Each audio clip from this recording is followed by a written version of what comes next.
Қаржылық мониторинг агенттігі азаматтардың дербес деректері мен ақшасын иемдену мақсатында фишинг хабарламаларын жаппай таратқан қылмыстық топтың әрекетін әшкереледі. Тергеу деректеріне сай, биыл қаңтар айында Оңтүстік Шығыс Азия елдерінің бірінің азаматы Қазақстан Республикасының аумағында заңсыз әрекет ұйымдастыру үшін жергілікті тұрғынды ақшалай сыйақыға тартқан. Кейін қылмыстық схемаға Астана қаласында жабдықтың жұмысын қамтамасыз еткен басқа да адамдар қосылған. Күдіктілер SMS бластер қолданған. Бұл ұялы байланыс базалық станциясының жұмысын имитациялап, операторлардың сүзгілеу жүйелерін айналып өту арқылы хабарламаларды жаппай таратуға мүмкіндік беретін құрылғы.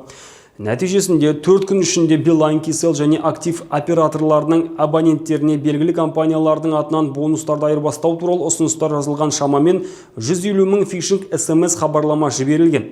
Сілтемеге өткен қолданушылар жалған сайтқа бағытталып, онда олардан дербес және банк деректерін, оның ішінде төлем картасының деректемелерін, CVV кодты және SMS арқылы келетін растау кодын енгізу сұралған.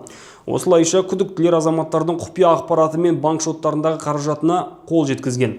Тергеу барысында тәркіленген SMS бластер жедел іздестіру іс-шаралары мен жасырын тергеу әрекеттерін жүргізуге арналған арнайы техникалық құрал екені анықталды. Аталған дерек бойынша қылмыстық кодекстің 399 бабы 2 бөлігі ақпаратты жасырын алуға арналған арнайы техникалық құралдарды заңсыз дайындау, өндіру, сатып алу, өткізу немесе пайдалану бойынша сотқа дейінгі тергеп тексеру басталды. Қазіргі уақытта 4 күдікті қамауға алынды, тергеу жалғасып жатыр. Өзге ақпарат Қазақстан Республикасы қылмыстық процестік кодексінің 201 бабына сәйкес жария етілмейді.